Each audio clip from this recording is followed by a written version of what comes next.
Here. Kazmicki. Here. McNutt. Nedrow. Here. O'Brien. Here. We did receive notice that Mr. McNutt had an issue getting here tonight, so. Make a motion to excuse him as previously noted. Second. Motion by Duff, second by Newman. Any discussion on that? All in favor? Aye. Opposed? Carries. Additions to business, looks like we have at least 3 tonight. We have several. First, you've got a request from our waste hauler GFL to approve the assignment of the village's waste hauling contract to Priority Waste. So let's put that under post K1. And second, Mr. Powell has a recommendation tonight that he'd like to present for the award of a contract on the sports court repairs at Claire Miller Park. And let's put that under Mr. Powell's recommendations for item 3. And the last one will be Next is candle prices. discussion about keeping candle prices, that's correct. And that'll be post K2. And I believe that's it, isn't it? That's all I have, that's enough. So with that, Motion to amend the agenda as presented. Second. motion by Duff, second by Newman. Any discussion on that? All in favor? Aye. Opposed, motion carries. Now, as far as correspondence goes, we had a notice from Oakland County for the 2024 beach sampling, which is going to be at Spring Heights Annex, I guess. Again, this year, that's correct. Yeah. Recap from Commerce Library book sale, and a couple of resolutions from City of Hazel Park, one of which was DTE's proposed electric rate increase, opposition to. Local market update from realtors, and we received a certified letter from Mr. Daly on June 10th. Okay, that's at the table. It just came in the mail on I had a Monday. chance to read that, yes. So,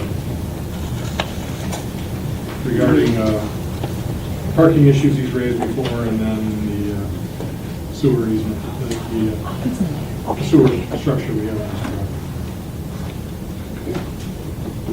Motion to accept. Motion to receive and file. Or receive file, sorry. Second. Motion by Duff, second by Newman. Any discussion? All in favor? Aye. Opposed, motion carries. Okay, the first call of public is an opportunity for citizens to address council on agenda items only. So, if you'd like to address council on agenda item, we'll open up. See. Okay, let's open the public. Motion to open. Second. Motion by Duff, second by O'Brien. All in favor? Aye. Opposed, motion carries. Mr. Reynolds. Dave Renwick, 685 Amelia.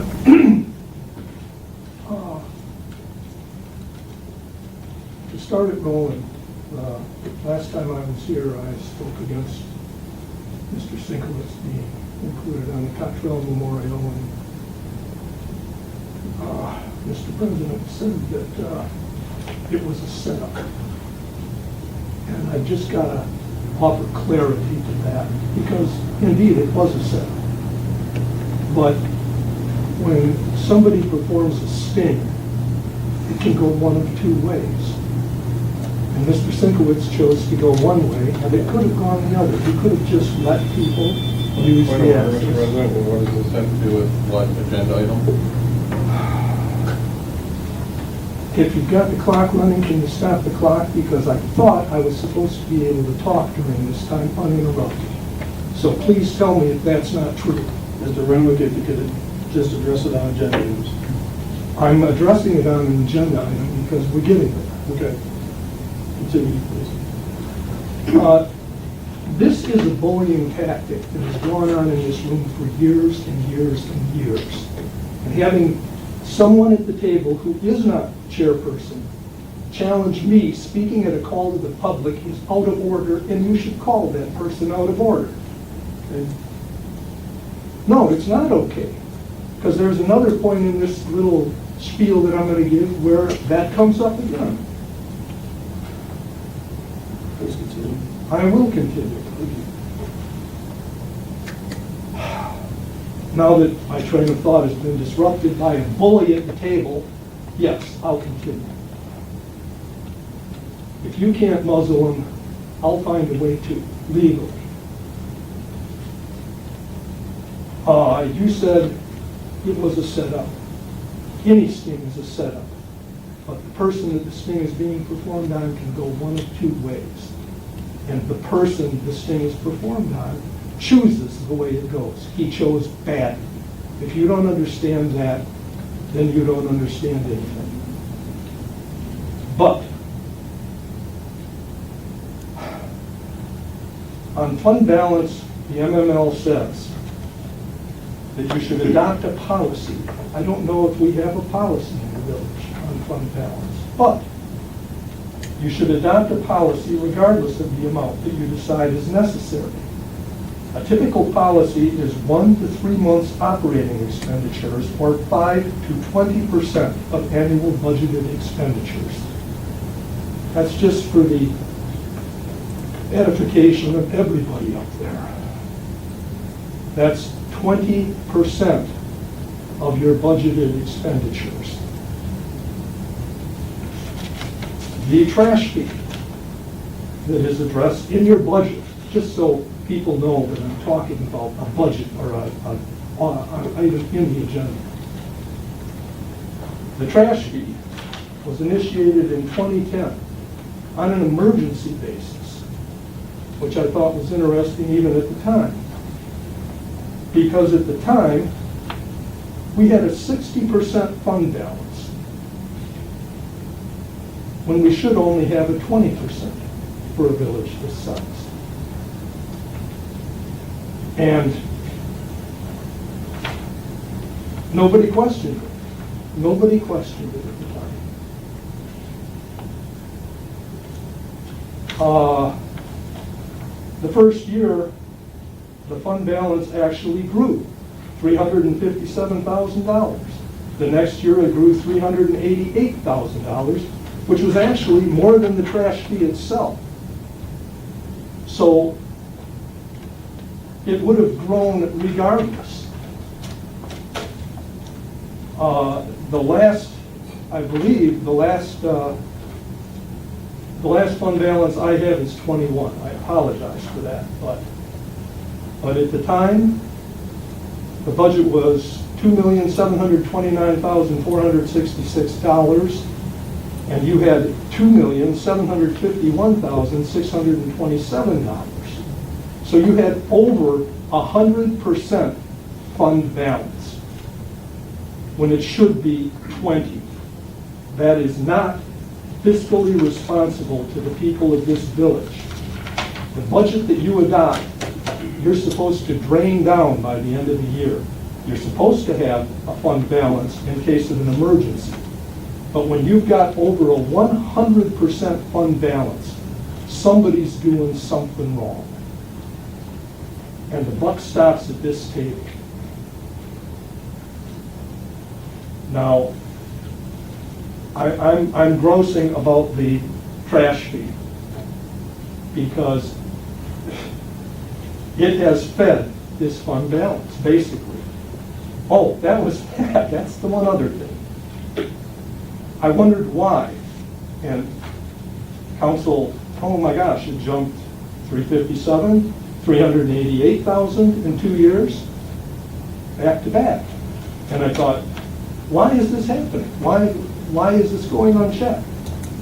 And then, oh my gosh, out of the blue, with nobody knowing it in advance apparently, like 2 years before or 3 years before, we needed a new weed harvester for the lake that cost $250,000. Oh my gosh. And where did we get the money from for that weed harvester? Just happened to be in our back pocket in fund balance. Isn't that a coincidence? I don't believe in coincidences, and I don't believe in this, and I definitely don't believe in a 100% plus fund balance, and neither should anybody up there. Thank you very much. Thank you, Mr. Wood. Anybody else?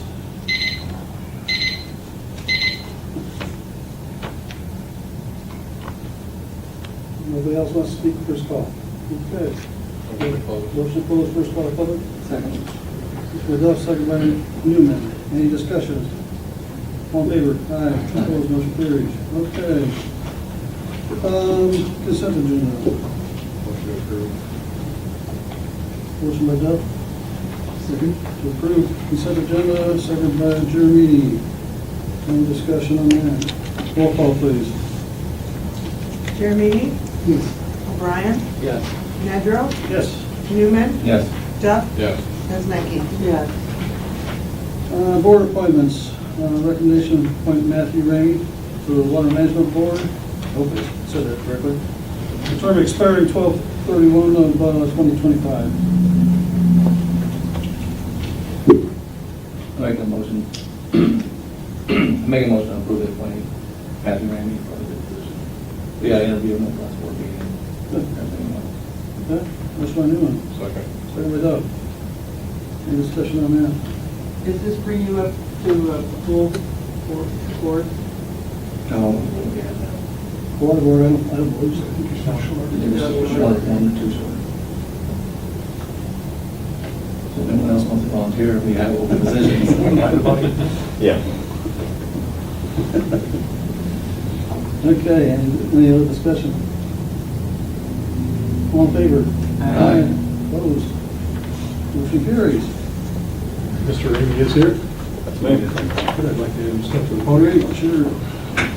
Swear him in, we can put him to work next week. Excellent.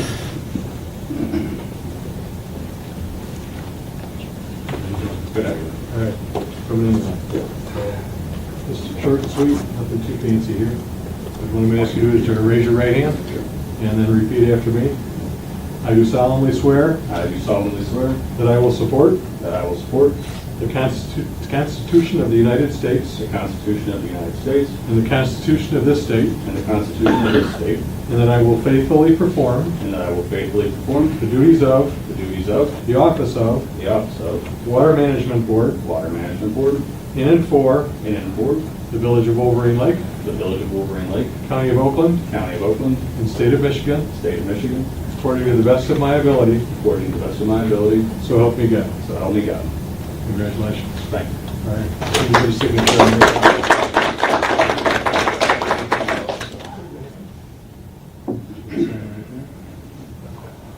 Yeah, we do have a meeting scheduled next week, so we'll shoot you the agenda and look forward to seeing you next week. Good. Okay. Thank you. Yeah, thanks again. Thanks, man.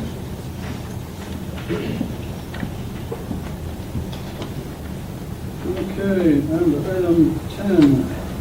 First one on that is Onwards and Upwards Scholarship Award. I'm assuming that's why I'm on this. Yes, that's why I'm here. I'd come more often if I could. I promise. Monique McGee, 814 Wolverine Drive. But I am here in my capacity as president of the Onward and Upwards Board. And it is my great pleasure tonight to be here for one of my favorite activities.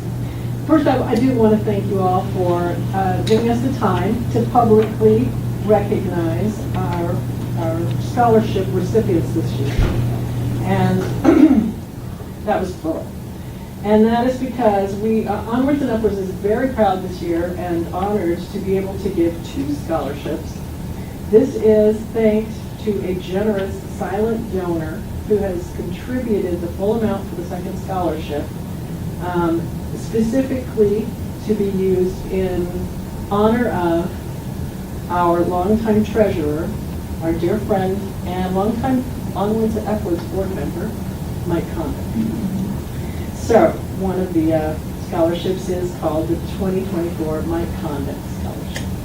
The other is the 2024 Danny Latta Scholarship, also dear to our hearts as a longtime volunteer in the community.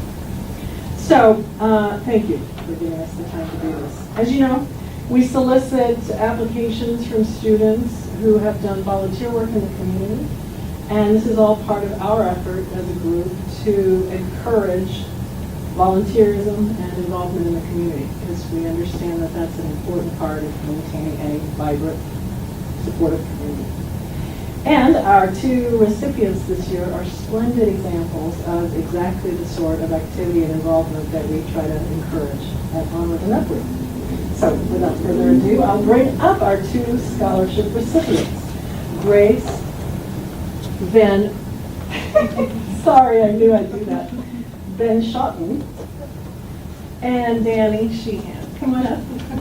And I shall make sure we get pictures of you each receiving your scholarships. All right, just a minute, I don't need these. One at a time, and I want to make sure I give you the right one. Thank you very much, Grace, for applying and for all that you do for the community. Keep on doing it. Sure. And go forward. Thank you. Thank you, Lois. You're welcome.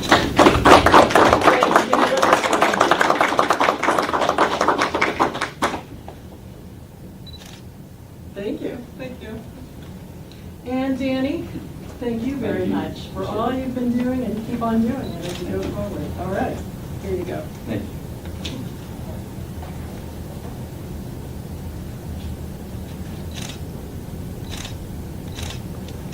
Terrific. Appreciate it.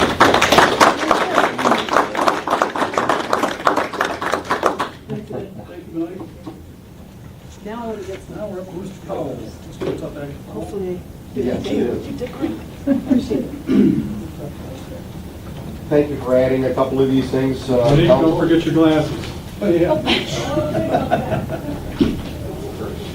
I got her things over here. They're not tied on this pair. Sorry, Mike, I apologize for. Oh, no, by all means. So, first of all, certainly council's noticed that the paving project has started, and the first coat of asphalt, it's called the leveling course of asphalt, has been placed in half of the phase one project. So that means Paulette, Newman, and a little bit of Shankin has been created. I mean, they've got asphalt down on that. We did also have them, just so you know, widen a little section of Shankin just on the uphill side of that curb line on the west side of the road to allow for the proposed pathway that's going to go from the lake up along the backside of that curb. And so people can negotiate that curve, pedestrians can negotiate that curve without being concerned about being hit by a car. So it's a blind intersection there, and so we've incorporated a little section of widening. I talked to the homeowner there today, and he was cautiously optimistic about doing that, knowing that he could probably use that when he had a party to park on. And I think we have an ordinance against that, but we'll deal with that when it happens.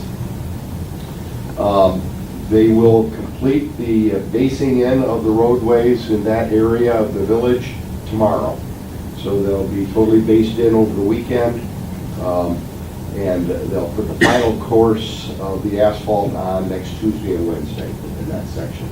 And of course, then the next section starts after July 8th. That's going to be Wolverine Drive and the Avery Court, McIntosh, and Apple Orchard Lane. So that's, if you have any questions on that, it was a little bit rough. Me traveling the world didn't help any while they were prepping some of this area. So we received a number of calls from people wondering what was going on. We personally handed out a letter to everyone right to their home to let them know what was happening and what they can do, and how we were not going to disturb their property at all. But certainly they were concerned about what was happening and why. This being a new contractor, didn't know really how to deal with the village residents as well as the previous contractor, but we're getting through it, and they're doing a great job, so I appreciate that. Any questions on phase one so far? All right, very good. The next one, item, that's the Wolverine Drive Penny Lake Road ditch enclosure. This probably should have been done in November. This contractor is a little bit slow, and we knew he was gonna be a little slow, and we kind of represented that council, but it's a smaller company. They're trying to stay out of people's way. The biggest issue is gonna be getting the yards restored and the driveways restored before summer gets into full swing. He's still 100 feet from the intersection of Wolverine Drive and Penny Lake Road. So he's got one more driveway to go through, and then he's got clear sailing to that intersection, and he'll cross Wolverine Drive then.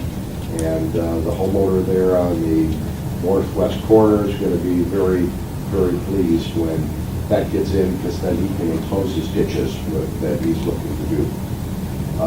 Any question on the enclosing of the ditch line? All right. So really, I have two items that I just need your guidance on. First of all, we took bids on the repair of the courts.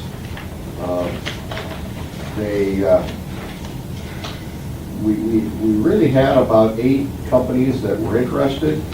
Only 3 submitted bids. And you can see there, Hutch Paving, which is the contractor. I was very surprised about this. The paving contractor that's doing our work on our roadways, thought for sure they'd be low bidder. They're all mobilized and everything. But they weren't. They were at $84,000. ASI, which was the previous year's paving contractor, at $60,000.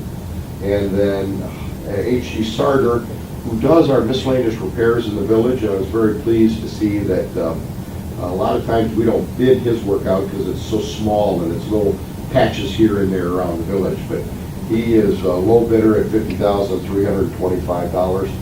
And this is to repair the large cracks that have occurred in all our courts, tennis courts, the basketball courts, and then the roller skating rink. So our recommendation, and the reason we brought it to you tonight, is we'd like to get them started on this. And we're going to add to this, we're going to add that pathway that I just told you about along Shankin, along the curb line of Shankin there. So they're going to be paving a section that's only 4 feet wide in all these courts. They're going to have the special paving machine there for a pathway. And so we're going to use the unit prices that they've provided us in this bid to be able to do that pathway. And so I'd very much like to have authorization to hire H.G. Sarter Asphalt Paving to repair the asphalt in the park and in the courts, and then do this pathway along Shankin. It definitely makes sense to put the pathway in the, lump it into this. Yes. Sure, it's just, we're gonna have that piece of equipment here, so. Mike, assuming the bids are accepted or approved tonight, any idea as to what the timing of the work might be? Yeah, he said within 30 days, he'll probably have everything completed, which is very good because it jumps right into the next topic that we're going to be talking about, and that's the fencing and the court paintings and the layout of the courts themselves.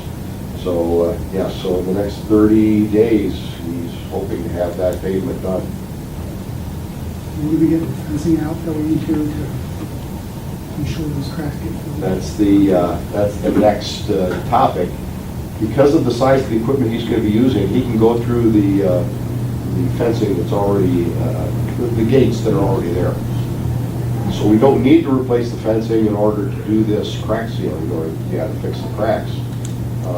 But that's going to be another agenda item, because I know Andy has some bids to be able to replace fencing. Mm-hmm. He's going to need guidance as to how much fencing to be replaced, what height fencing, and we'll be looking for some input from council tonight on that, and that'll be the next topic that I talk to you about. What about some of the sections of the cracks that run underneath some of the fencing that runs down the lower hunting court?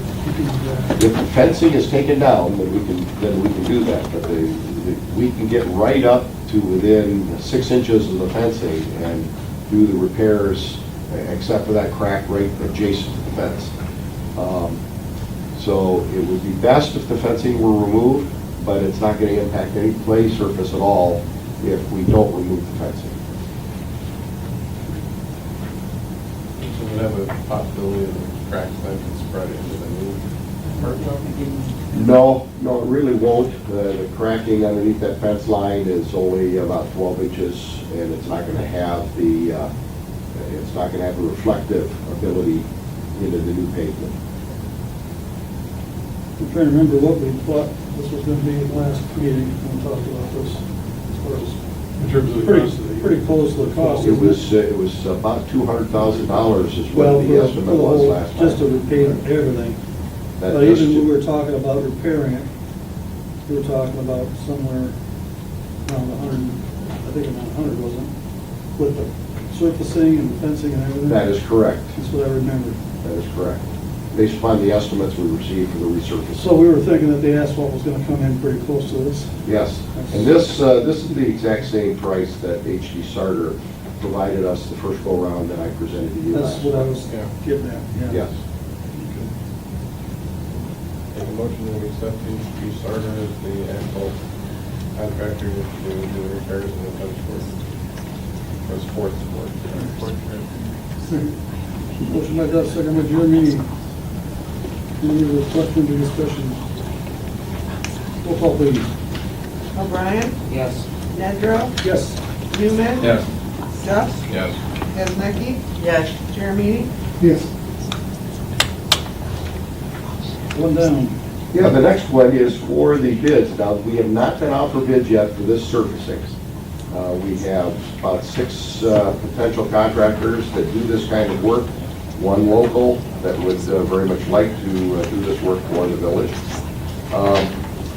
But this has all the specs, the dimensional layouts and everything for the courts, as we have at least perceived the desire of council. Let's start with the rollerblade court. This is a little bit different layout than the current fencing. In anticipation of maybe having new fencing on this court, it's been designed with curves at the ends, the radii around the ends of the court. Right now, they're kind of a trapezoid look. It's got a flat end with angles, and so it's not precisely right, obviously, for roller hockey or even field hockey. But this is laid out as though we were going to replace the fencing. And this does not have any courts inside it. We had a couple different layouts to where we could put pickleball courts inside of this rollerblade. But of course, then the net poles and the holes for the net poles would interfere with the play on this surface. But it's certainly something council needs to discuss regarding the improvements there on the roller hockey court. The full basketball court on the upper right-hand side of my sheet there, you can notice that the parking is just to the upper side of our drawing here. So it's kind of looking at it from south facing north. So we have a full basketball court there. These are the dimensions that would be used for the line work. The 2 basketball hoops currently exist there, so that's a full basketball court that would remain. It would just have the colored surface on it. And we ought to probably talk about what colored surface, because they have some very unique colored surfaces if you wanted it. And we wouldn't need to do any basketball hoop changes on that one at all. The one to the bottom right side of the page, the basketball hoop on the right-hand side or the east side of the court can remain the same. We did bring the one in, and it would have to be moved. The one on the left-hand side, the westerly basketball net and pole, we had to propose moving in about 8 feet from where it's at currently in order to get the 4 pickleball courts dimensionally as shown on this plan. So that's a little bit shorter basketball area. And we needed to let council know that DPW could certainly make those changes to the basketball hoop. I wanted to make sure that council knew that this layout requires that basketball hoop to be moved. It's a little bit shorter basketball area. Then we were able to fit in 4 pickleball courts. As you see there, that'd be to the south of the rollerblade arena. The dimensions are precisely the way the guidelines required, except for the sides, the 2 foot on the south and the 2 foot on the north side, a little bit narrower than what pickleball would require, but otherwise it's meeting the requirements. There are 2 basketball hoops along the south side of that current asphalt area. The guidance as to whether all those basketball hoops should stay there and potentially interfere with the pickleball courts. Those 2 basketball hoops could be moved over the little section of asphalt to remain in the far left-hand back corner, the southwest corner of the hockey area there. You see the asphalt area to remain, no color required. We could put 1 or 2 basketball hoops. We could remove them from this area and put them over there for practice, but we need some guidance from council on that. Then in the upper left-hand corner, it's very straightforward. These are the tennis courts that are over on Wakito and Roselawn, and this would just be a straight redoing of the surface and the repainting of the the tennis courts. They would remain the same as they are, except certainly without any cracks. So I just need some guidance from council, and I look forward to continuing with this project.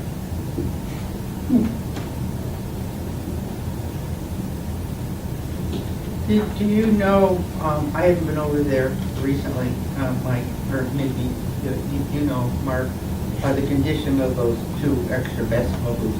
Are they decent looking? They're just like the other ones. Just Yeah. worn by weather and everything. Just worn by weather. The backboards and everything, the rims are fine, but they're just, much else too. Can't really do much to them to hurt them. I don't think I'd put the basketball hoops inside the pickleball court. No, I wouldn't either. No, not inside there's a little rectangular area that's south of the Right now, pickleball. they're in the pickleball courts, right? Oh, the one is where I'd take that out, move it over to that other area we're talking about. Yes, correct. Because the pickleball, at least, from what I see, that my daughter plays and she can never find a place to play because they're always backed up. That's correct. Very popular. Well, looks like a good way to reconfigure it. Yeah. As far as the fencing for the hockey, whether it's rounded or it's as it is now, we really haven't received any complaints about how it is now. We've mostly just received frustration with the cracks Yes. and the condition of the court itself. Yeah. So if we want to leave it as is, I don't think that would be a huge issue, except for if we need to move the fencing for the courts, the pickleball courts. Michelle had said that might be a possibility too. Yeah, we could push that southern fence of the hockey arena. We could narrow up the hockey arena a little bit. That would give a little bit more room in the pickleball, width of the pickleball courts there, in the out of bounds area for the pickleball courts. So if we were going to put new fencing in, I would probably recommend that. If we were going to leave the fencing in, the 4 pickleball courts still function. They just don't have as much out of bounds on that north side. There's no way you can widen that just a couple of feet? You can't get a couple of feet from somewhere? It's wide and asphalt. You've got a 9-foot paving machine. Okay.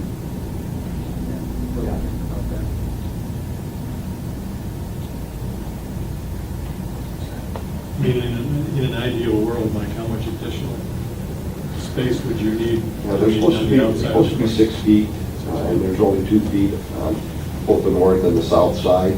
We kept the proper distance between the courts because people are going to be playing with neighbors there. But on the outside, it would be about an additional 4 feet on the north side and the south side.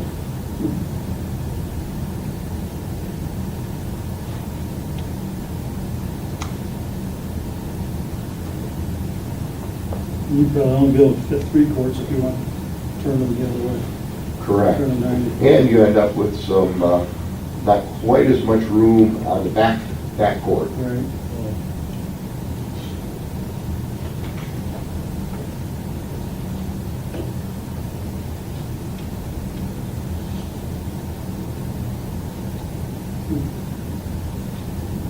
As one of those kind of best way to Yeah.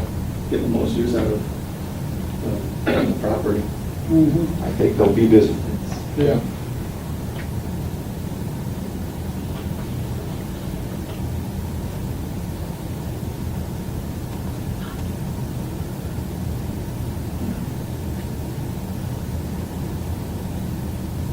Yeah, that would be the most use out of it, that's for sure. We don't have any pickleball courts right now, so 4 is better than 0, Yeah. that's for sure. And I know the basketball courts are being used quite a bit right now. There's There's a league, a little kids coaching up there. and even when there isn't a league in there, There's always people there's always who shoot people shooting baskets. baskets. I think it would be a good idea to move one of those hoops in that corner. Mhm. Just have, just like, if someone's actually playing games, no one just wants to Shoot shoot a some basket. baskets. We already have it, so I think that would definitely be a good positive. Mhm. And then every inch of the court, the blacktop that we have is Usable. active space. Yeah. So, Makes sense to me. You can actually put one at the western end and one in the center of the other ones. The one in the center of the southern area, you'd have the ability for 2 nets to be used instead of just 1 net. Mhm.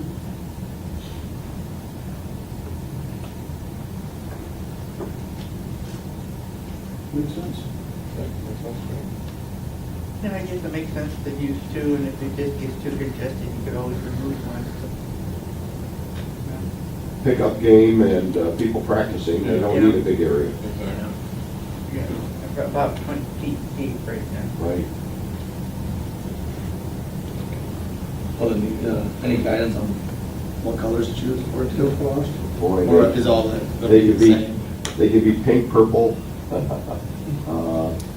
green, blue. So I don't even know what the traditional is. I'm having a mind blank here, but I have the actual photographs.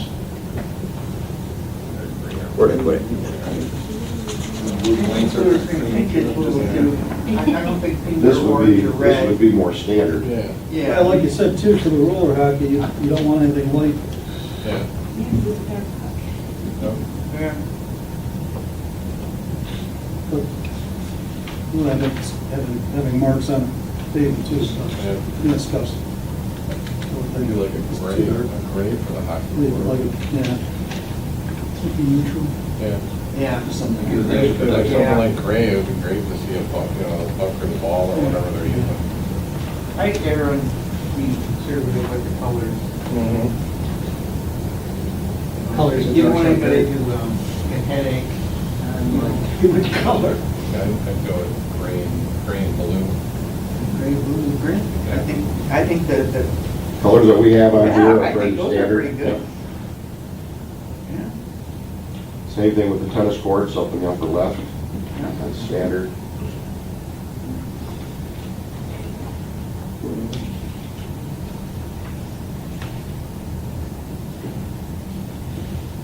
Sounds fine to me.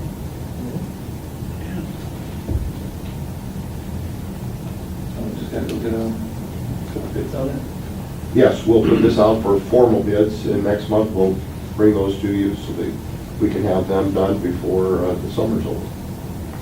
So is there different types of coatings then? I mean, different, you mentioned a Yes, couple we've- different companies. Yeah, we've spec'd out the coatings, it's on that sheet. However, we're also asking for recommendations, so if they have something specific to their company, they can make a suggestion, and then we can evaluate that. Great. Yeah. Okay. I'll give it out. Motion to accept the layout. Just authorization to go out for bids, and there's virtually no cost to that, so, Yeah, I think we're all set. yeah. I'll make it. All right. Consensus on it? Any other questions, council?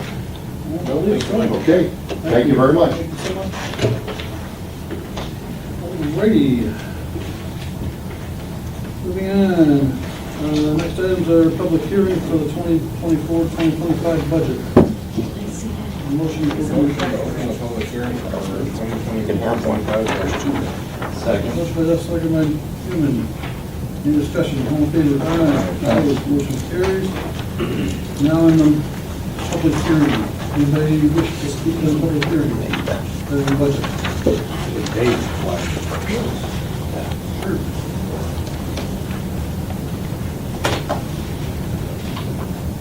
And then we could get 685 of them. I'm told, I have not seen any minutes yet online or anywhere else, but I'm told that the trash fee stands. And that's a very sad thing. Because the trash fee was initiated,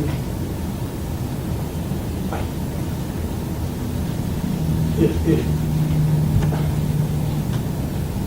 became a fee. It was a tax. It was included in our tax base. And it could have been corrected by tweaking the tax up just slightly, putting it to the vote of the people. The council decided to do it in whole, and it became a brand new income stream for the village. It was no longer part of our taxes, which it had been for the first 18 years, 19, 20 years I was here. Suddenly, it became a fee. And again, your fund balance has grown by leaps and bounds since that happened. Every year, it's grown.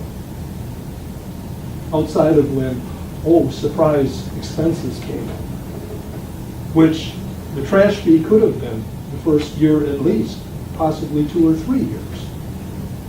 There was no emergency, there was no reason to institute a trash fee. It should be shifted back to taxes where it was, because that was fair, that was right.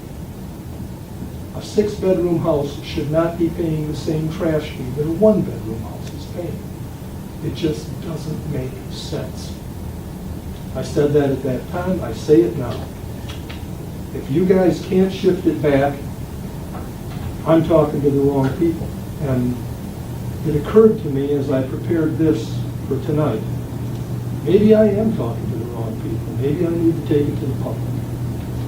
Because I don't think the public understands exactly what happened with that fee. That there was a $300,000 fee added to our taxes. It wasn't a 0.5% increase in our tax base. It was a $300,000 fee that was added to the village's income. Just overnight, just like that. And if you guys think that's fair, we'll see what the public thinks. If you guys are going to let that fly, I say, let's let the public speak on it. And as far as letting the public speak goes, you've got to stop the bullying, period. When there's a call to the public speaks, not some rogue council person. Thank you. Thank you. Anybody else wish to speak? Yes, David Leyburn, 2335 Shaken. The reason I'm here is, Mr. Lakeman, can we get you a mic or something? you can't hear me? Well, people at home can't hear you, sir. Okay. David Leyburn, 2335 Shaken. 3 phases have gone on to get rid of me through this village, through the police department. The first phase is when this man came in to the council and told them that 2 council members and was involved with the police and this and this and this, and they were ready to kick those councilmen off council. If it wasn't for our attorney that told them, hey, you can't do that, they didn't do anything wrong. They didn't do anything illegal. So that was the first, so it didn't succeed. This picture here is, Mr. Leyburn, excuse me, what's this have to do with the budget? is this, I thought it was second No, call. it's a budget hearing. I'm sorry. Okay. I thought you said, No, it's not second call yet. sorry about that. I will continue. John, you want to grab the mic? Grab the mic? Oh. Thank you. Anybody else wish to speak on the budget? Seeing none, public hearing. The public hearing for 2024-25 budget. Motion by Duff. Second. Second by Mr. O'Brien. Any discussion on that? All in favor? Aye. Opposed, motion carries. Okay, on to new business, item A, which is the fiscal year 2024-2025 budget. Motion to approve and adopt the budget for 2024-2025. Yep, proposed budget, Rick. Yes. We have a second. Second. Motion by Duff, second by Newman. To adopt the 2024-2025 budget as proposed. Any discussion? Roll call vote, please. O'Brien, Yes. Nedrow, Yes. Newman, Yes. Duff, Yes. Giznicki. Yes. Jeremini. Yes. Item 2, approval of the appropriations resolution. This again is to dealing with the budget. Motion to approve. Second. Motion by Duff, second by Newman. Any discussion on that? Roll call vote, please. Nedrow, Yes. Newman, Yes. Duff, Yes. Giznicki. Yes. Jeremini. Yes. O'Brien. Yes. And item 3 is establish a millage rate fiscal year 2024-2025 at 9.573 mils. Make a motion to approve the established millage rate at 9.573 mils. Motion by Newman, Second. second by O'Brien. Any discussion on that? What was it before? What's that? What was the? It's remaining. Remain the same. I believe that's the same millage as 96. 96, yeah. Okay, Just thank you. 95, something. Any other discussion? Roll call vote, please. Newman. Yes. Duff, Yes. Giznicki. Yes. Jeremini. Yes. O'Brien. Yes. Nedrow. Yes. Item 4, set the tax collection fee, which authorizes the village treasurer to impose a collection fee of 2%. Pursuant to section 915 of the Village Charter and State Act 503, on all taxes unpaid on September 24th of 24, on each exceeding amount, additional 1%. Said taxes be added, all taxes unpaid with exception of deferred taxes. Yeah. Capital. Your motion. I make a motion to approve the set tax collection fee. Motion by Newman, second by Duff. Any discussion on that? Roll call, please. Duff, Yes. Giznicki. Yes. Jeremini. Yes. O'Brien. Yes. Nedrow. Yes. Newman. Yes. 5, approval of waiver of tax penalty of interest, summer deferment. Motion to approve.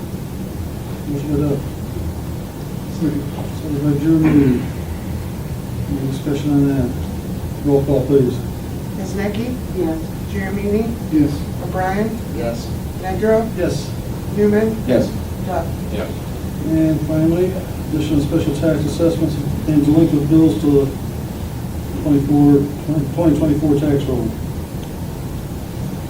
Motion. Motion by Duff. Second by Jeremy. Any discussion on that? Seeing none, roll call, please. Duff, Yes. Newman, Yes. Jeremini, Yes. Giznicki. Yes. McNutt. I'm sorry. Nedrow. Yes. O'Brien. Yes. Okay. Next item is fiscal year 2024 budget amendments. Because that's the final thing we have to do as far as the budget this year, I guess.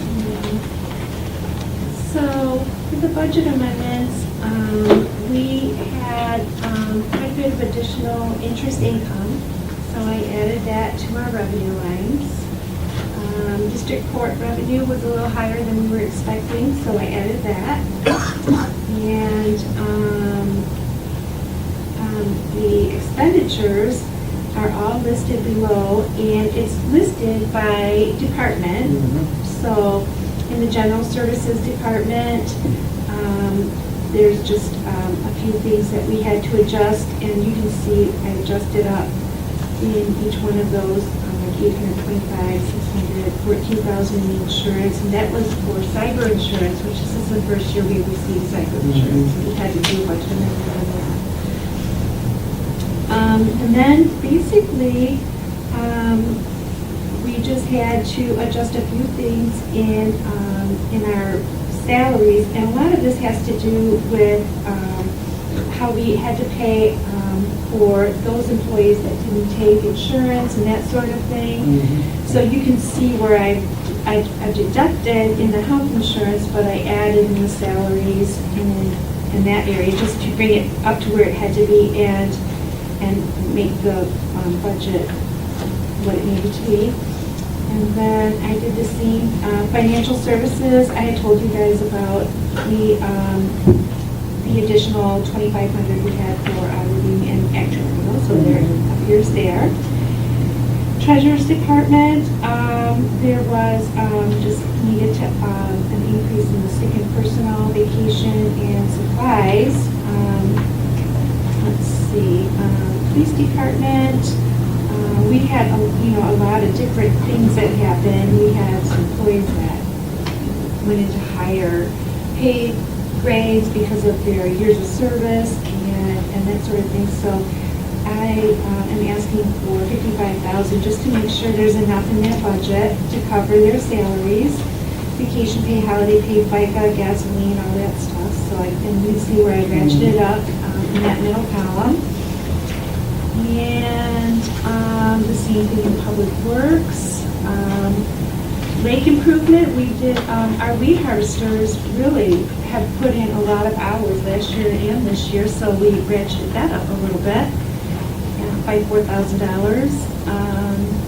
But we also took away on lake restoration $10,000 because of projects that weren't completed and won't be completed in this year. So we took $10,000 out of it. So then come down to community services. That was just for. We ended up having, the Control Memorial and Appreciation Dinner. We just needed a little bit more to meet that budget. Parks and Rec. This is not the Parks and Rec part of the budget where they do projects and stuff. There's budget needed, nothing. This is for just the Clear Miller Park and the different things we've done there. And with DPW, it's particularly difficult because we book their salaries into so many different places in the road funds, the general fund, Parks and Rec, all that, the water fund. So it's really hard to pinpoint that. But when one grows, another one puts out. So let's see, capital outlay, I took away from capital from building grounds 10,000 that we won't be needing for this year, and then I also took away 110 from the Parks and Rec because we're not going to be completing that this year. Right, and it already has been rebudgeted in next year's budget, so it's going to happen. It's just not happening this year. So we took that away, and so overall, basically, it changed what I had to take from previous year surplus. I had to take $16,907 in order to balance that. So it's not an exact thing. So we are taking a little bit from fund balance and in order to balance the budget. So, and then in the road situation, same thing. I just had to, based on the projects that we've had, I had to change a few things. But those were left, you know, so I had to raise a couple of things and take down a couple of things. So, you can see in the major roads, because we're doing a lot of our work, we're doing approximately $500,000 in this budget year on our roads and $500,000 next year. But a lot of our budget is gonna be on major roads in this year. So I kind of boosted that up by $100,000, and I went to local roads and I put down by $100,000. So the same thing, we came out with, we are taking from, in the road funds, we have the road funds, and we do have funds there, and we are taking some of those for this project year. So, and those can be seen in appropriation of previous year surplus under local roads, and we're asking for $72,500 from there. And we reduced, the transfer from major, we actually are taking, we're taking $50,000 less from major than we were Right. expecting. So, But you're also spending 62.3 yep, major roads right. in addition. Yep. Yep. Yeah, so overall, yeah, it's like so that does bring our fund balance down a little bit. But that's why we kind of plan these road projects so that we put them together, and so we won't be doing this again for 2 more 2 more years, years. so, As far as the road funds. yeah. Yep. So, we'll go back up. Excellent. That was pretty simple. And we're always gonna have some minor adjustments to the budget anyways towards the end of the year, so. With that, I'll make a motion to accept the budget amendments as presented. motion by Newman, seconded by Duff. Any other discussion on that? Any questions? Okay, with that, roll call vote, please. Jeremy? Yes. O'Brien? Yes. Pedro? Yes. Newman? Yes. Duff? Yes. Wozniacki? Yes. Okay, thank you. Item C, Parks and Recreation recommendation is really $700 for cornhole sets, including the boards and bags. Motion. Motion by Duff, second by Jeremy. Any discussion? Quick question, the invoice on the next page is $480. That's for the boards, because they're being What's the done, rest of the money for? the bags, Oh, because these are being storage bags. customized at cost. And then he's gonna put the village logo on, so they're gonna be village jewelry.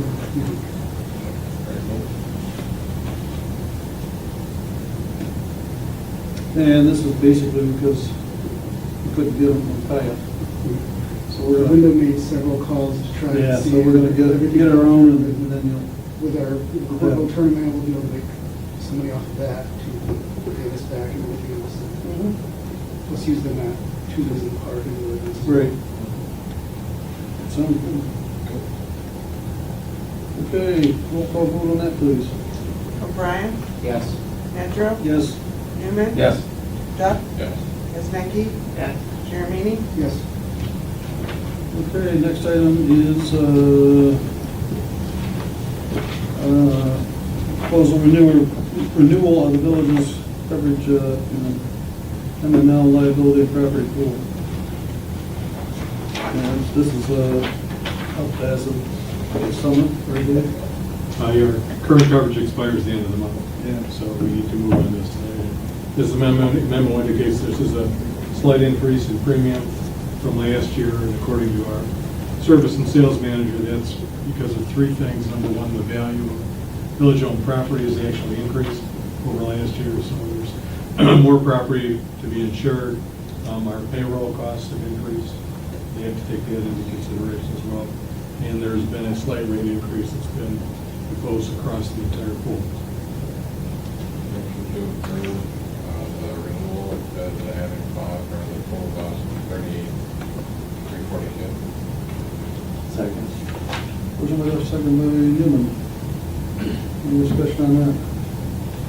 And it shows that we get around $3,182 back from the pool after we pay our premiums. That's correct. There was a time when you could apply that directly towards the cost of the premium, but the way the bookkeeping is done now, we have to go ahead and pay the premium and then receive it in full and then the unit rate. Okay, with that, roll call please. O'Brien, Yes. Nedrow, Yes. Newman. Yes. Duff, Yes. Kaznecki. Jeremy. Yes. Okay, next item is agreement for IT services to Oakland County. This was like a book. Yeah. Book and a half. Jeez. That's why when you get lawyers together to talk about things, Well, I would note that it was the attorneys from the county that prepared the agreement, not our attorney. But this covers really, there are a variety of services in IT that we receive from the county, and this covers all of them. If you go through the agreement, there are several separate exhibits, and each of the exhibits deals with one of the services that we receive from the county. So it'll take me a while how to figure out exactly how to execute all these documents, but we'll get it figured out. And again, this is another agreement that's expiring very shortly, so we need to move on this at the next meeting. This is only every 5 years? Yes. Because I haven't seen this before. So as I was going through it, I didn't see where there's any cost to us. There's no specific cost that's referenced in this agreement. Building fees, Well, if you look closely, then it will reference our liability for costs that are result from the use of the service. So for example, there's a fee for cleanliness, and we get billed separately for the cleanliness fee. So that is referenced in the exhibit that pertains to cleanliness, just the fact that if there is a fee, the village is responsible for the fee. So for several of these, you're correct, there is absolutely no charge of any kind that we incur. But for the ones where there is a fee, the county passes that fee along to us. Okay. So your motion to renew Motion to renew.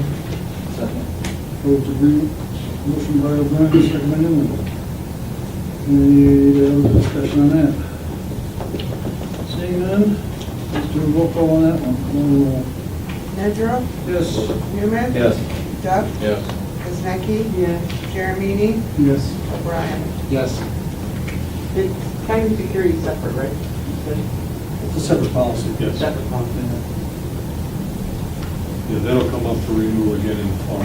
So just it took a while last year after we indicated that we wanted to look into cybersecurity for them to, for the pool to obtain quotes, because it's a separate carrier, Okay. for us to go through the approval process. So yeah, that'll be back up again in the fall.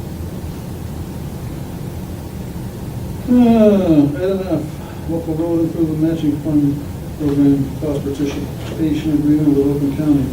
Motion to approve. This is for 2024? 2024, 25. Yes.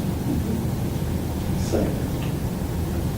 Motion by Doug, second by Newman, correct? Okay, that allows us to get a grant of up to $7,695. Which we have in the past, and I assume again this year we'll be applying towards our crack sealing program.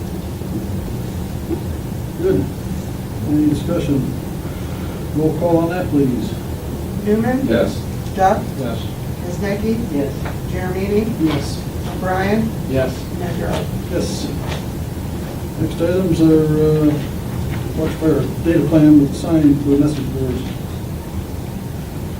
And this is going to be, I'm assuming we're going to go for the entirety of the sign. That's my recommendation, Yeah. yeah, for the, Makes sense. select of the sign. If you remember last year, because the message boards were purchased at different times, the data plans were on different cycles.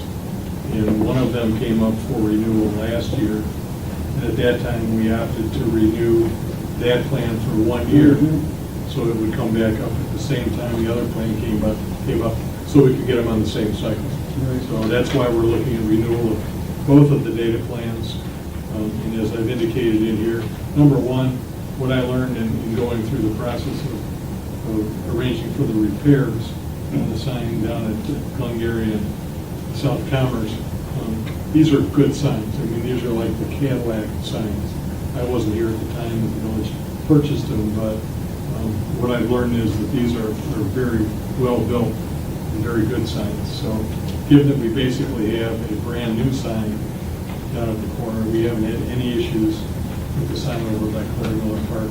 I don't anticipate that we'll have any issues in the near future with either, rather than go for a 5-year renewal. I think we should just pay the extra $300 and some dollars a year, and total, $300 and some dollars total, and just get the data plan for the life of the sign, for both signs. Makes sense to me. That makes sense to me too. We're already 5 years through those signs as well. Okay. Two different invoice numbers, we need two different motions. Um, I really need one. Just the one motion that's contained in the memo would be sufficient, because it authorizes payment of both invoices. Okay, so I make a motion to approve the data plan renewal for the lifetime of both of us. Motion by Newman, Second. second by Doug. Any other discussion? Let's do a roll call on that one also. Jeff? Yes. Wozniacki? Yes. Jeremini? Yes. O'Brien? Yes. Nedrow? Yes. Newman? Yes.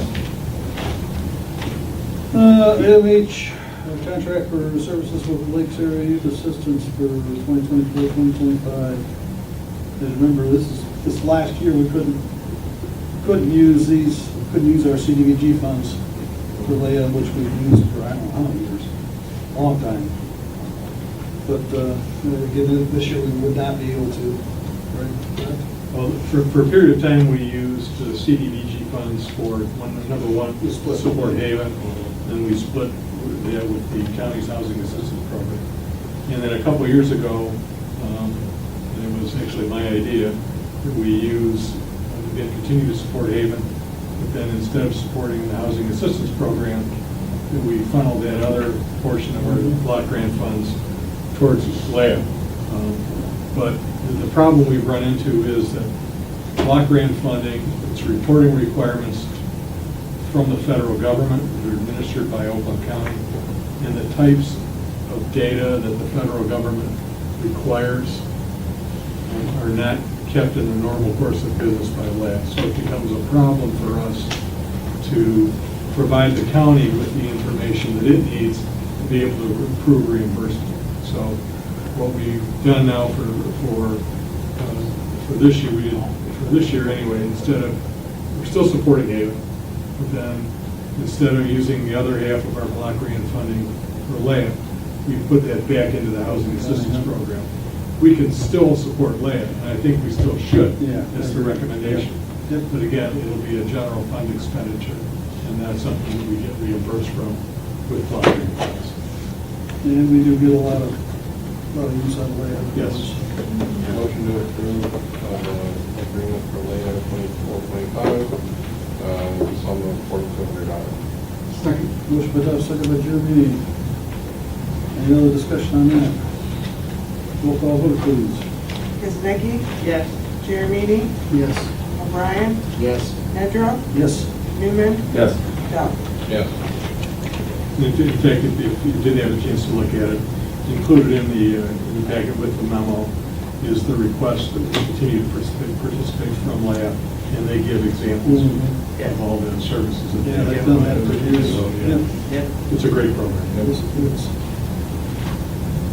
Item I, Police Chief Employment Agreement with Mr. Sovic.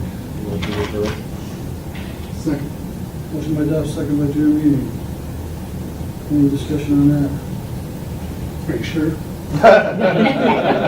Said it about the rookie contract. The salary cap is in place for 2 years. so, yeah. Salary cap, yeah.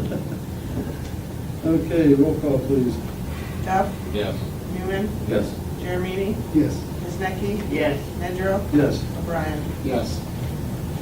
All right, you're efficient. Thank you, council, appreciate it. And what I would anticipate is at our next meeting in July, which will be Chief Ellsworth's last meeting, that we can officially be swearing incoming chief, so we can ask the chief of police. Good deal, okay. Item L, our non-union employee compensation increase for 2024, 2025. Motion to approve. Motion by Doug. Second by Jeremy, I guess. Brian.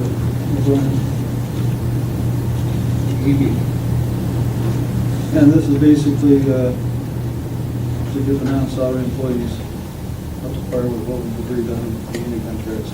That's correct. For this year. Yeah, this is a recommendation that came through the negotiations. For a 5% wage increase, the change to the Blue Cross Network, HMO, healthcare plan, the implementation of the bereavement leave policy, an increase in the healthcare savings contribution by the village from 1% to 2%, and a bump in the life insurance accidental death and disability benefit from $20,000 to $30,000. With that, roll call vote, please. Jeremy? Yes. Brian? Yes. Pedro? Yes. Newman? Yes. Duff? Yes. Kazaki? Yes. Okay, and this is administrator clerk compensation to basically get that back up to the rest of the employees. Motion to That's approve. for the contract. That's correct. Second. Motion by Duff, second by Newman. Any discussion on that? Roll call. Brian? Yes. Pedro? Yes. Newman? Yes. Duff? Kazaki? Yes. Jeremy? Yes. And post K1 was the GFL assignment. And, seen this, we've probably seen it the last couple of weeks going around the social media and everything, Yeah. Commerce and GFL. And I think it was even on the news. Some other communities are having the same thing happen, so. I apologize for not having this as a posted agenda item, but what happened is, we put the agenda to bed around noontime or very early afternoon on Fridays, so everything can get copied and then distributed to all of you, and get the agenda posted online, so on and so on. Well, the email from GFL came in after we had put the agenda to bed Friday afternoon, so I wasn't able to include this in the posted agenda. It's obviously something that affects and impacts all of us here in the village. I'm not pleased with the way that this was handled by GFL. I was very disappointed that we learned about this through social media and through posts from other communities that had been contacted and told that this sale of the residential contracts was in place. In fact, it was Priority Waste. They actually reached out to me before GFL did to let me know that this was in the works. So, kudos to Priority Waste, and I look forward to working with their government relations manager. He seems like a decent guy. But again, I'm just disappointed in the way this was handled. But we've been assured by Priority Waste that they basically will be stepping into GFL's shoes under the existing contract. So they'll continue to provide all of the same services that GFL currently provides, and at the same cost.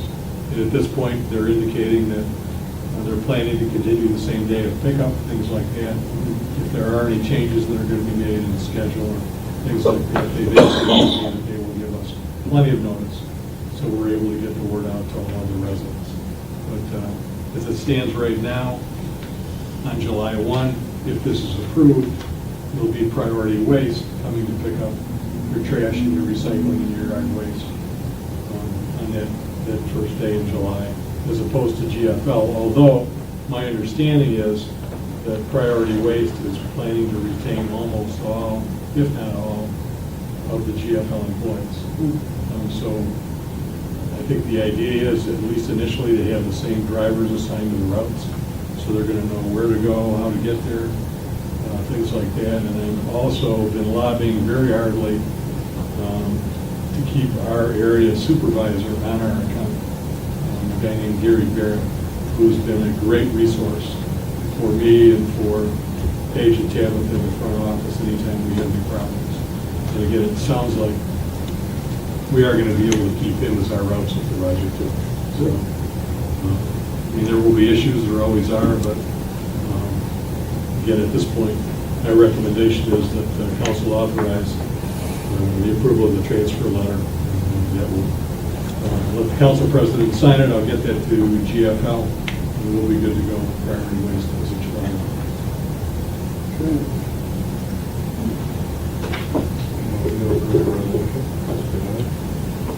Motion by Duff.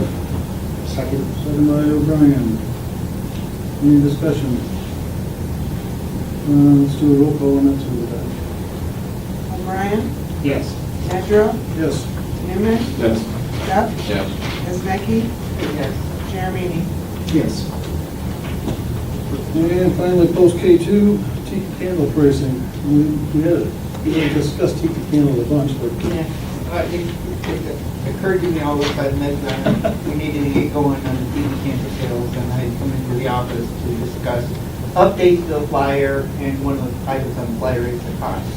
And I went through every document that I have on paper and on my computer, and I couldn't find the price of anything. I came into the office, and between Dave and Paige and Tabitha, it was reviewed on a special meeting in February, and there was no documentation on that meeting sent back to the office. So We reached out to the recording secretary, but we still haven't gotten any minutes. So I didn't want to just come up with a number myself, so I figured we'd just discuss it again tonight. That the candles are costing us $5.29 each. Same as last year, we sold the candles last year for $5.25. So our options are, there was some discussion on just selling at $5, make it clean. I think we had about 112 left or 114 or something we got left over from last year. Right, yeah. We bought a couple hundred. Yeah, well, I think 1,000, no. I didn't bring that sheet with me, unfortunately. I thought about it. I think we almost sold like 100 last year. Tops. Every year it goes down, so, I think we only bought a couple hundred. yeah. That's what we were looking at, going to Menards possibly. Yeah, I did Get a go to couple, Menards, yeah, you yeah, know, so. and they, It's not gonna be a substantial. no, Expense. and The I. quality of the candle wasn't as good too, I remember. Yeah. A couple of years ago, yeah. Yeah. And if I bought their old candles at a much reduced price, we had to buy them from 4 different locations. 4 or 5 different stores. It was, you know, it was. Get them shipped in. Yeah. And then paper shipping. So, anyway, we did order the candles, we have them, so now it's just a matter of selling them. I know as one of the people that tries to sell those things, it's a pain to try to get a quarter to make change. So I've done it many, many years, but, so if it makes sense to sell them for $5 this year, $5.50 is even a pain. It's a little bit better because most people buy a couple of candles. More than one. So, yeah, I guess, my recommendation, well, it's either 5.25, or do you want to make a few cents $5.50? Keep it in those, at least those round numbers. Yeah, because and I know want we try to keep it pretty go close down to, the fence. because we're not trying to make money on. No. No.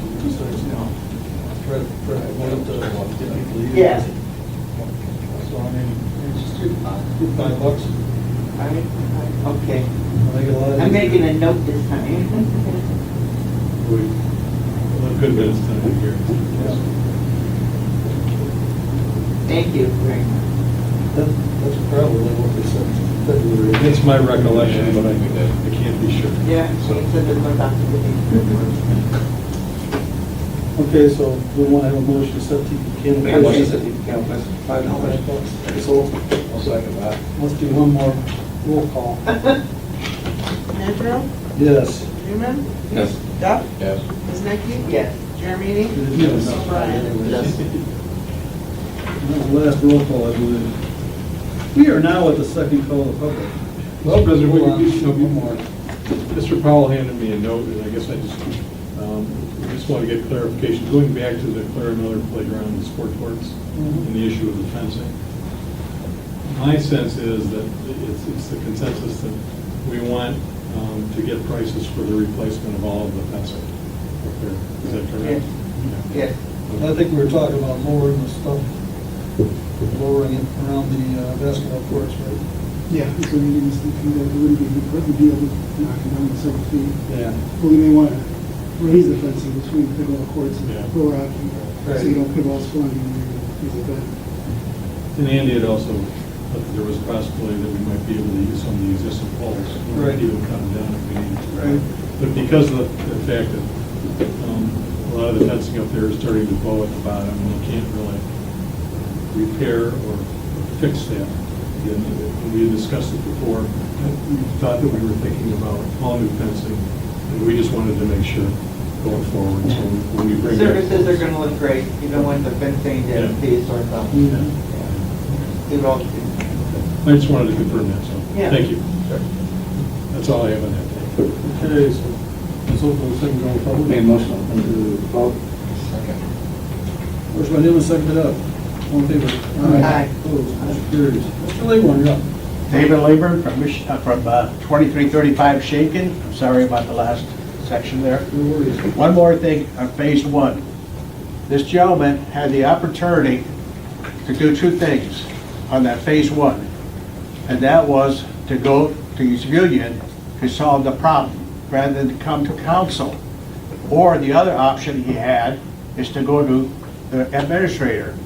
And the administrator would have pulled in the two councilmen that were accused and hear their story. And then she already went to lunch with the two other officers, so she knew the story. If she saw something that wasn't right, then she would have come into the council to explain what happened, and then the council could have made a decision as far as those two councilmen. But that wasn't the case. The case was to assassinate somebody's name, and that's what he did. Then, since that didn't work, Mr. Ellsworth came over to the dock that was illegal and started talking. Mr. Savage, one of the owners of that park, came in and wanted the dock moved. And Mr. Ellsworth tells him, nobody owns the bottom of this lake, which is false. But he was a rookie at that time, so he probably didn't know the law. But anyhow, they started writing, I started getting all kinds of police reports on me, things I didn't do. And every one of them was written that they're going to prosecute me, they're going to charge me. And I asked one of my friends that's a judge, I said, what's going on? Why am I getting so many police reports? He says, David, they're working on a PPO on you. And if they get a PPO on you, you aren't going to be able to step one step out of your yard. He says, keep track of everything that's going on. Yes, they took me to court. Fortunately, the judge is smarter than they were, because they made so many false presentations that she dismissed that darn thing. So that's the second phase. And I'll tell you, if you knew my background, you'll understand why I'm so persistent. When somebody destroys your character, your name, you got to fight for it, even if it takes 100 years. Third phase, you're going to find out that they did a false police report on me. I took the kids to Johns Hopkins to play lacrosse for a camp. I drove 12 hours with a 40-foot motorhome to my house around 9:30. I was exhausted. The whole family, we went to the family room and we collapsed. The boys are athletics, so the first thing they turned on was the ESPN, and there's two guys arguing. I couldn't take it after 5 minutes. I said, I'm going to bed, I'm tired. The next day, this man came to my house, or Was it me? whatever. I'll get the, everything that I have is in minutes. Okay. So I will present. Right now, I'm just presenting the overall picture. But you did come to my house, though. okay? And you're the only one that talked to me. Cummings did not talk. And what happened was that he asked me all kinds of questions, and I said, well, my wife and 2 children are in the house. I said, go and ask them. And he walks away from me, he says, I know what they're gonna say, implying that my wife and kids would lie for me. They would never lie. She has character above any person. She's a dean of students at that time. She had a program for junior high for character building for kids. She was the department chairman. Our kids were exceptional as far as athletics, academics. They did a lot of charity work. They got internships from GE, medical, Rolls Royce, on and on, GM. You don't give those kind of internship to a kid that would lie. It goes right back to the way I was raised. I only heard it from one, my father. All right. I will present all the pictures and everything. And also my mugshot. Okay, thank you, Mr. Claiborne. Anybody else, second call? Or stay. All right, Mr. Claiborne.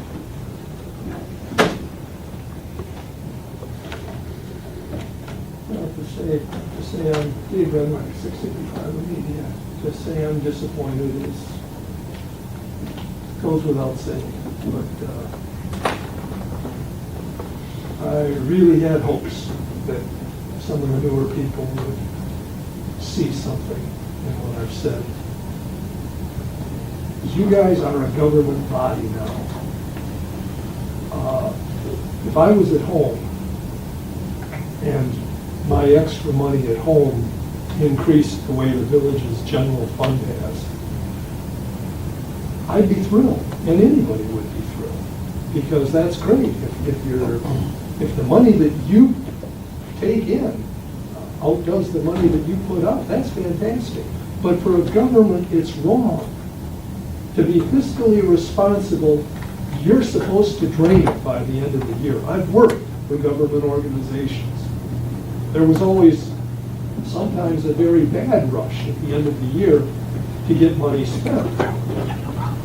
Because if you didn't spend it, you didn't get it the next year. But the village should not be making money. And you guys have been making money hand over fist since that trash fee went in. There's no question about it. I mean, it's on paper. I have stuff for Mike Conlon. Doesn't matter. If you guys don't want to hear it, I am going to try to present it to the public. What I heard up here just now, though, when you passed the budget was another proclamation that, by golly, our millage hasn't been raised since '96. Isn't that wonderful? And that's the biggest bunch of smoke and mirrors I've ever seen. Because in 2010, when that trash fee was put in, there were people, most of them, many of them, on fixed incomes that I was still in contact with from being on council. And they were paying $300 or $400 a year in taxes because they had a 1 or 2 bedroom house. And you tack a $200 trash fee on there, and that damn near doubles, well, not doubles, but it's half again what they were paying. And that's a hard hit to take when you're on a fixed income. Years back, I could just go out and get a job bagging groceries or something on the side. I can't do that anymore. I'm not able. And taking a $200 hit every year, yeah, actually, it hurts. It hurts. It's money from somewhere else. So if you guys can't see that, I got a feeling the general public will be able to. But also, as far as being bullied at this podium goes, that ain't gonna fly anymore. If people, the call to the public is the call to the public. Maybe you should have the lawyer explain that to everybody on council. Because the call, you have stopped me when I would ask council a question and said, this is for you to address the council. Well, if it's for me to address the council, then the council needs to shut up and listen, not interrupt constantly while people are talking. I lived through the Sinkowitz years. I thought they were over when he got out of here. Apparently, they're not. Apparently, we've still got a bulldog up there that likes to yip once in a while. And that's, I'm sorry, that's not gonna fly. In the last year and a half, I've had 2 heart attacks and a mini stroke. I'm trying to make it so that my wife can stay in this village once I'm gone. And yeah, a stinking $200 trash fee, that cuts into her. She's gonna be a single woman on a fixed income, and that's gonna be hard.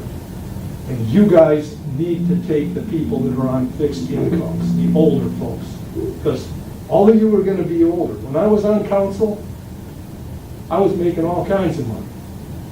Now I'm on Social Security, and I'm not making all kinds of money. And yeah, $200 a year sucks.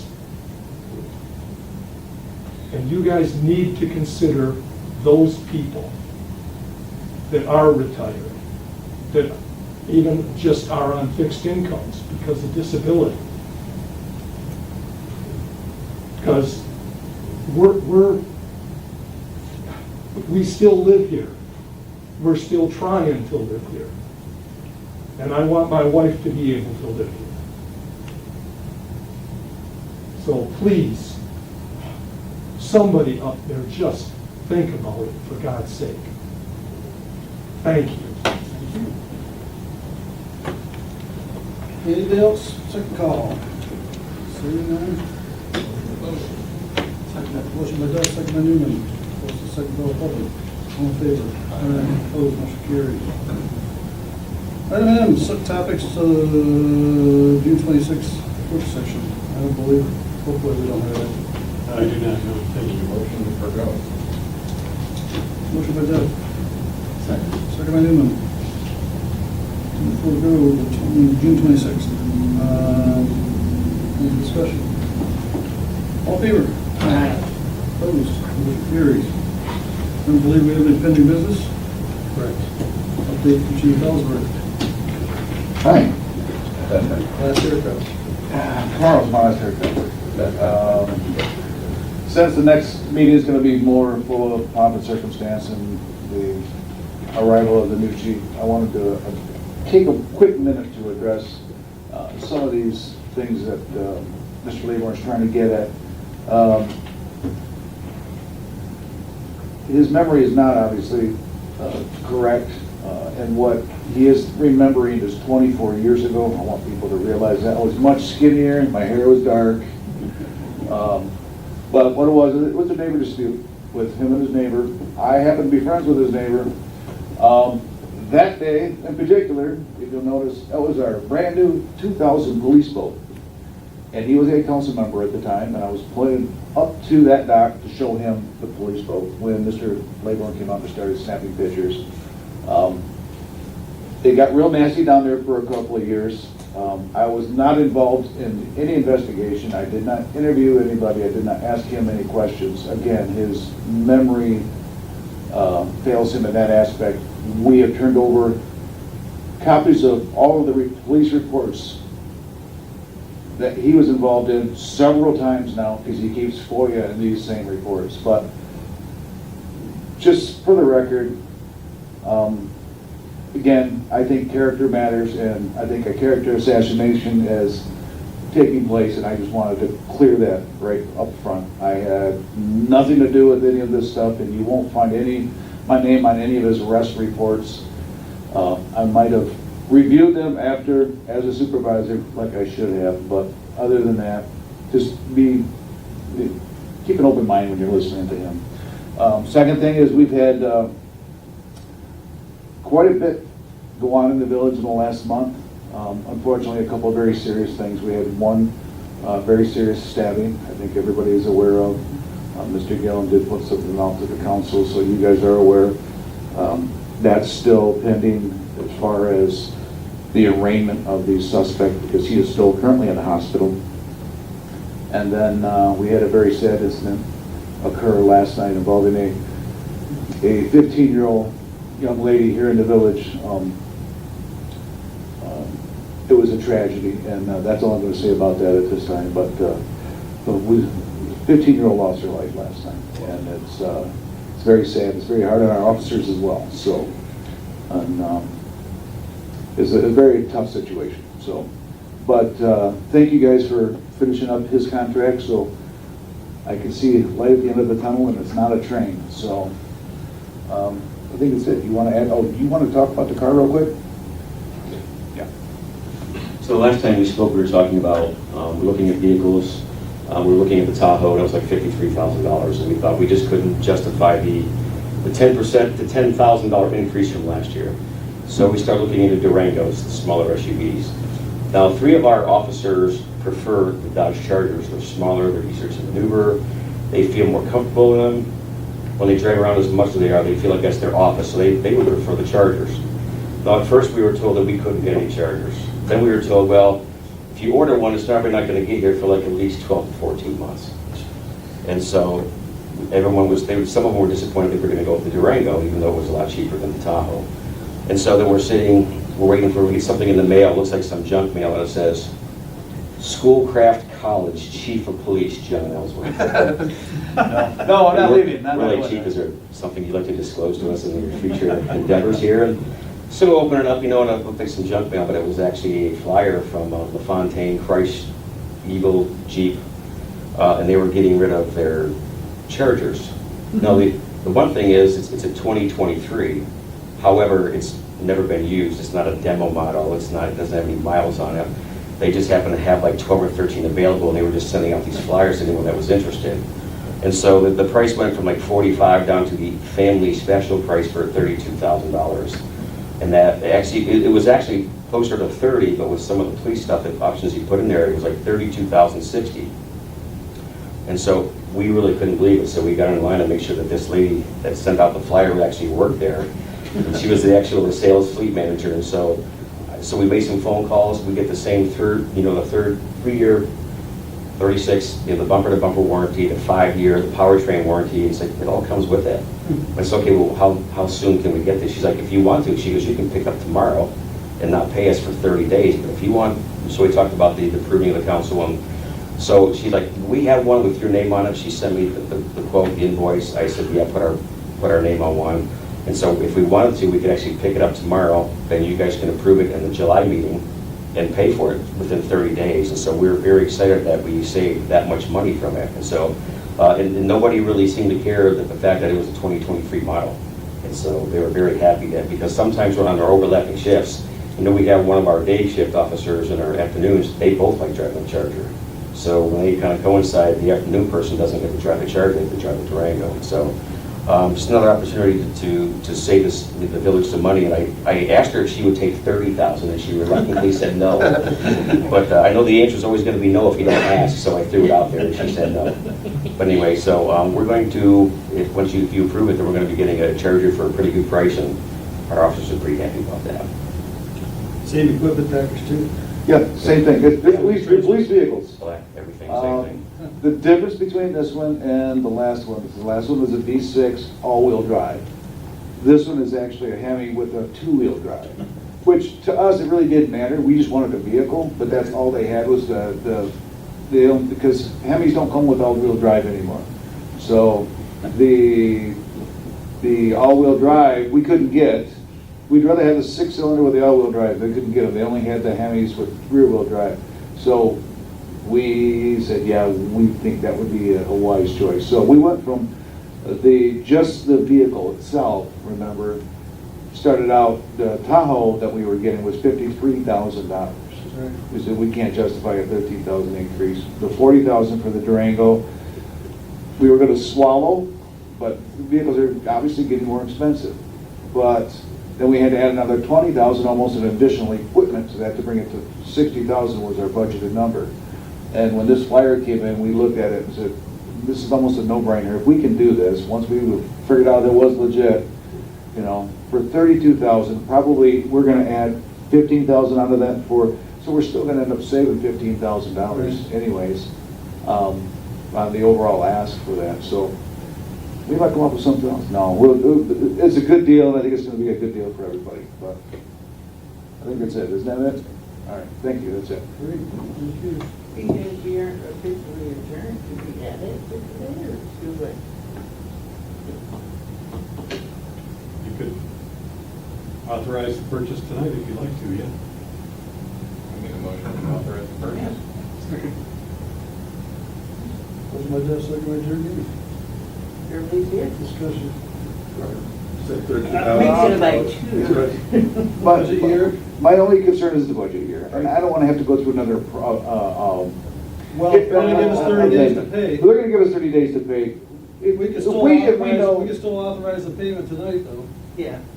for the, after July 1, how's that? For For funds budget. for fund budget 24. next year. That would be fine. I just wanted to make sure we were clear on that. I didn't want anything from That makes this. sense. Okay, thank you.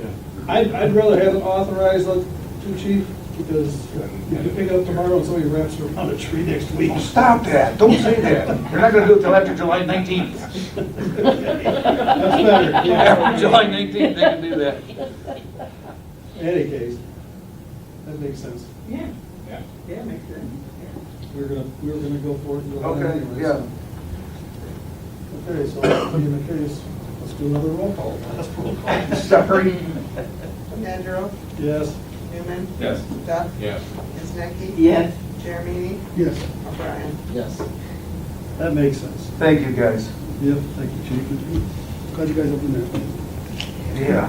Treasurer Hanson, any updates? Yeah, now she's gotta pay for a new car. I had to see what it was, and it said Schoolcraft College, Chief of Police John Ellsworth. Finally. Wait, maybe there's something in here. Didn't know you got a promotion. Yeah, I didn't know you got a new job. Well, we're winding up our year and it's really, really busy, but we're getting through it and everybody in the office is working really hard so that we can get through our last of our year end and start our new year. I want to congratulate the two people that received the scholarships. It's really awesome that it's for our fireworks. It's great. And wish everybody happy 4th of July. Okay.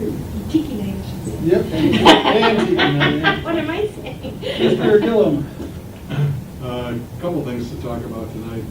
Well, first of all, Mr. Powell touched base on the paving project, and it did get off to kind of a rough start last week. A lot of calls to our office, a lot of calls to Mr. Powell's office. I think we're headed in the right direction at this point in time, so I just want to thank the residents and let them know we appreciate their patience. We'll work through this.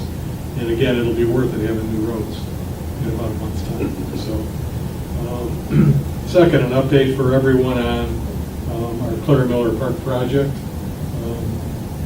I've been working with Jason McDonald, our brine professional, to get all of our I's dotted and T's crossed as far as the Department of Natural Resources and our grant coordinator is concerned. We submitted a letter over my signature at the end of last week indicating that we realize that the overall cost of the project, even as it stands now, after having us done the things we did to reduce costs, is still going to exceed the $100,000 grant and then the $100,000 that we have budgeted. It's going to be a little bit above and beyond that. Just acknowledging that and indicating that we were all aware of that and the village was able and willing to pick up the additional costs. So hopefully that's the last piece of the puzzle. And then we'll get all the approvals that we need from the DNR, and then we can actually execute the contract documents and get the project started. So we're moving forward on that. So, number 3, My interest was piqued last week because I was out and about. I noticed that there is a large piece of pipe along Yes. the side of South Commerce Road, just north of the Glengarry intersection. As Mr. Powell had indicated, maybe a month or maybe even 2 months ago, we had gotten information from the Oakland County Road Commission that they had gotten authorization from Eagle, from the state, to basically treat that as a maintenance project. And instead of having to put in a different size piece of pipe under the road, they could basically just replace what was there with something of the same size. And so because of the fact that the county was going to be able to approach it as a maintenance project as opposed to a replacement project, it streamlined the process considerably. So when I saw the pipe out there, it made me question how much they felt that they were going to streamline the process. Because we insisted in the conversations that we had with the road commission when we thought it was going to be a bigger project about the timing. And specifically from the village standpoint, we had insisted that they not do any actual work on the roadway itself until after Tiki Night. So again, that's still my concern. Now that it's going to be the road commission crews doing it as a maintenance project. I reached out to them last week to try to get a status report, given that there's this big piece of pipe sitting along the side of the road. The actual employee that's in charge of scheduling the work is currently on vacation. In the office, the message I got was that he wasn't going to be back in the office until the 20th. I took some comfort in that because if he's not going to be back in the office until the 20th, that tells me that the chances of them actually doing the work before Tiki Night are probably slim and none. But fortunately, there was another employee that did respond in his absence and just indicated that they're aware of the issues and that this other employee is going to be following up with me when they have more information. And I emphasized with them that that road has to be open. It absolutely has to be open on July 3rd. So I'll continue to stay on top of that. If you saw the piece of pipe out there, that's the one that's going to be going under the road eventually. And then, Beats the heck out of the holes that are going down through the pavement every week too. and that's their concern too, because I think everyone's aware that not once but twice we had a sinkhole developing there, and the one road commission employee that I was able to get in touch with said that the pipe that's under the ground now is really deteriorating very quickly. That's why the sinkhole keeps developing. So that's why they're anxious to get the work done. But we'll make sure that they get the work done in a manner that isn't going to interfere with our Tiki Night celebration, or that would make it unsafe for anybody at the same time. So I'll keep everybody posted on that. Number 4, I know everybody is very attached to the council table, the recording secretary desk that we have here. I hate to say it, but this will hopefully be the last meeting that you have to sit at this particular table. I've gotten word from Castell that the new council table and the other furniture, the recording secretary and the small cabinet that they have in the back here, that those are basically ready to be installed. So I'm in the process of trying to coordinate that work, that is the installation, which they will do, with having what's in here now removed by the DPW, along with all of our meeting schedules. This is the part of the month where things start to pop. I mean, we've got council tonight, we've got Parks and Rec on Monday night, we've got zoning board scheduled on Tuesday, we've got water management either on Wednesday or Thursday next week. I don't think there's going to be a planning commission meeting. So anyway, I'm trying to thread the needle here and get this out, get the new equipment in, and make sure that we don't interfere with any of our meeting schedules. But again, I'm confident that one way or other, by the time we come here for our July meeting, we should be looking at a new council table. So, and then finally, maybe a little bit more serious note. I mean, the chief mentioned there were a couple tragedies, a couple rough incidents here in the village. Let's start first of all to just mention to everybody that about less than 2 weeks ago, we got word that Harold Bogarelli who was a longtime judge in the 52-1 District Court, passed away. Harold was 92. And personally, Harold was one of the first judges that I started practicing in front of when I first became an attorney, so I have some very special memories of him. But he was a good man, he was a good judge. And actually, he was in practice before he became a judge with Gene Schnells, who, before Gene became a judge, about 2 or 3 incarnations of village attorney ago, Gene Schnells was actually our village attorney. I still have all his files. If you could read his writing, yeah. So anyway, we lost a good man a couple weeks ago, and I think arrangements are pending with the funeral home right there in Walled Lake. I believe services are going to be next week. So that's number one. Number two, he didn't mention it, but I hope I'm not telling any secrets, but just so everyone is aware, the chief's father-in-law passed away up north last Friday. He was also Saturday morning, huh? Saturday morning, yeah. Yeah, he was also 92. So, I guess not totally unexpected, but still never easy to deal with it. So, and then the third thing, which is what the chief had mentioned, we did lose a young village resident last night. Actually, it was one of our neighbors. So, that's all I have. Thank you. Okay, council comments. Pam? Yeah. It's tough to follow. I want to wish all the gentlemen happy Father's Day up here in the audience. I want to welcome Matthew to the board, and congratulations to Grace and Danny, and congratulations to our full-time chief in waiting. Chief Sylvester, congratulations. And happy teaching. Yep. Candles are on the way. Yeah, I got it, and got to clear out the garage to make room for Mark? Happy Independence Day, be safe on Tiki Night, and happy Father's Day. Bill? Chris, thanks for sticking around. Thanks for having me. Chiefs, I'm very sorry for your loss of your father-in-law and your neighbor and judge friend. And just everybody be safe on Tiki Night and happy Father's Day. Mark?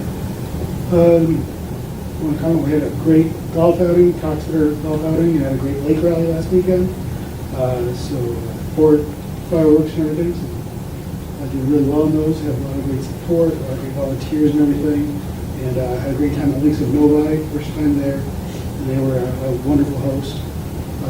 Tuesdays at the park starts this coming Tuesday, and the dog show is on the following Saturday, so some new events there, and then of course congrats to Danny and Grace, and the great things they've done in the village, and they can continue that in the future.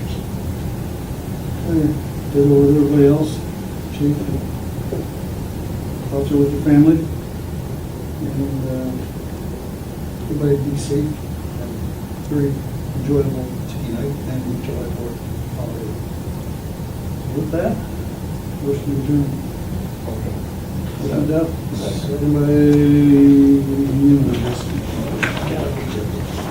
all in favor? Aye. Opposed, motion carries. Good night, everybody.